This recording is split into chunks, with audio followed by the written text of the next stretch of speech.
This isn't just any blended whiskey. This is M&S, but no, I'm not saying it. Roll credits.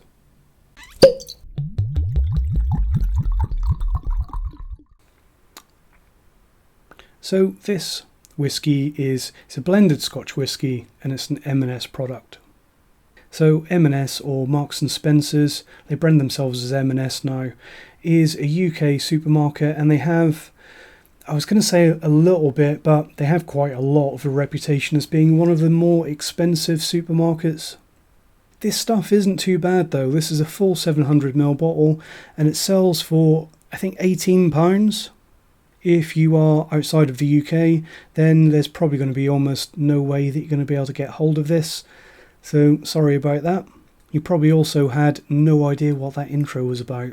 So this stuff, it's produced for M&S or Marks and Spencer's. It's a basic economy blend of unknown origins. So we probably shouldn't expect too much of this. Should probably expect about the bare minimum. So expect unnatural colouring, chill filtration, but wait, what's this?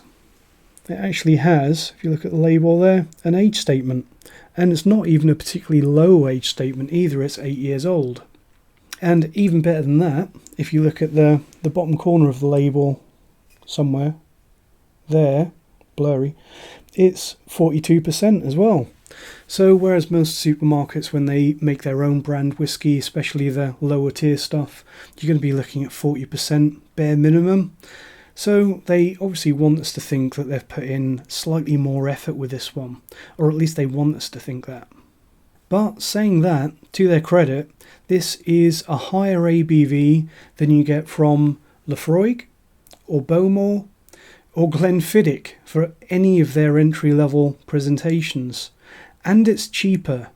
So think about that. One of the most interesting things about this whiskey for me, though, is the back label. There are more details than you would think at first glance on this one, because like some of the other supermarkets, M&S have decided to put ingredients on the back label. Here in the UK, it's a legal requirement that for almost all food and drink you have to put full ingredients on the label. If you're putting something into a food and drink product, you have to tell the consumer. But there are exceptions to that, and spirits is one of them, sadly, which is why a lot of Scotch whisky is produced with artificial colourings, and they don't have to declare it. But still, M&S have decided to follow kind of the rules that you would have for any other food or beverage, and they've put a list of ingredients on the back label. And it tells us more than you would think. First of all, it tells us that they've used demineralised water, so this hasn't been watered down with spring water.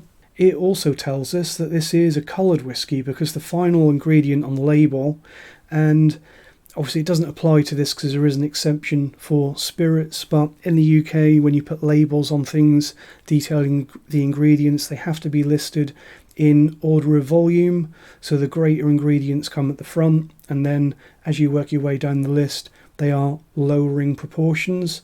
And the last ingredient on this label is colour, plain caramel. So not great that they've artificially coloured this whisky, although we knew that anyway. But it's good that we've got that level of transparency and details on what is almost a bottom shelf product. But slightly more interestingly than that, when you look at the other two ingredients on here, apart from demineralised water and colouring, you've got grain whisky and malt whisky in that order. So that tells you that the components that go into this whisky, there's more grain whisky in this than there is malt whisky. So again, not exactly a good thing, but again, kind of what we expect for the price and what sort of product this is. But brilliant that we've got that level of transparency. It's not something you normally see on cheap supermarket whiskies. So, good presentation. Better than expected ABV. Price is not too bad. But we haven't said anything about the whisky yet. So, let's see about that. Cork stopper. Quite a nice cork stopper as well. Better than you get on a lot of much more expensive whisky. Don't actually know who this is produced by. It just says Marks and Spencer's on the back label.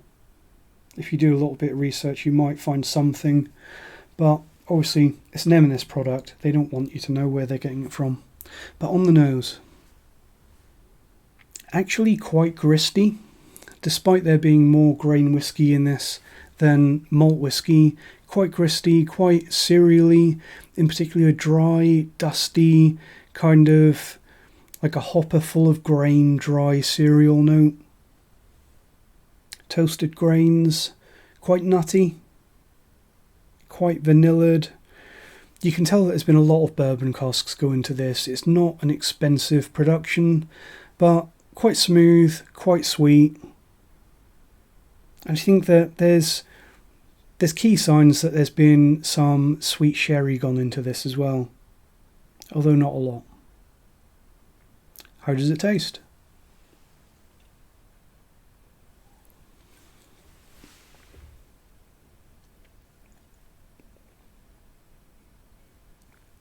Looks like whiskey, doesn't it? That's about all you can expect at this price point, I think. When you pay £18 for a bottle of even blended Scotch whisky, as long as it's not glowing green, you kind of got what you paid for. But on the palate, more of that sweet, orangey sherry, sweet maltiness and sugary grain. You can definitely tell that this is a blended Scotch rather than a single malt or even a blended malt.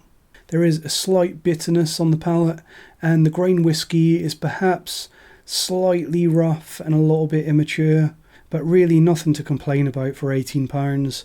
And I think probably largely thanks to that 42% ABV, it's only slightly thin. Really is a respectable mouthfeel for an £18 whiskey. Just going to have one more sip and look at the finish. I think some of that rough, only slightly rough, slightly immature young grain whiskey carries through to the finish. On the finish you're getting some bitter caramel, possibly a little bit of bitterness from the sherry casks, but I think it's mainly that young grain whiskey.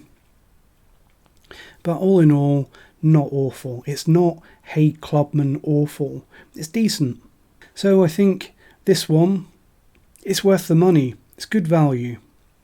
I think with this, for £18, you get a well-made, traditional blended Scotch in that it has a little bit of malt, a little bit of graininess, a little bit of superficial sherry, and it's a fairly well-integrated experience. And the presentation that we get on this, even though it's coloured and almost certainly chill filtered, 42% ABV, is pretty good.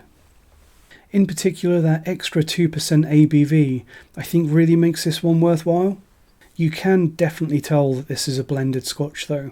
I think the fact that there is so much grain whiskey gone into this, and we know that because it's listed before the malt whiskey on the label, so we know that this is, when you're looking at the actual whiskey in the bottle without the water, there's at least 51% grain whiskey in this. So you can work that out, can't you? If it's 42%, well, say it's 40% for the sake of keeping the sums simpler. If it's 40%, you've got 60% water in there, so 40% whiskey, so you've got at least 21%-ish grain whiskey and around 19% single malt. And I think you can really tell. It is your traditional, stereotypical blended Scotch profile with that grain whiskey, which makes it a little bit lighter, a little bit more basic and simpler, and slightly more neutral than your blended malts, things like your Lidl Glenorchy and your Morrison's Distiller's Choice, or even your blended malts from people like Compass Box. This is not the flavourful, fruity, juicy, malty experience you get from a single malt or a blended malt, but in my opinion it's still good value and still worth a look, especially as an everyday dram or perhaps a gift for someone that's quite new to Scotch. This is really hard to fault, and the key test with things like this, would I buy it again? I think for £18 I would. For a casual everyday dram, this one's absolutely fine. A decent, reasonably well made blended Scotch, probably a small step up from the Kenmore that M&S do. Quite similar overall, a little bit more body and perhaps a little bit more sherry. Hope you've enjoyed this video. Let me know what you think about this one if you've had it, and what you think about the Kenmore blend from M&S, and what's your recommended budget blended Scotch. Thanks for watching, and cheers.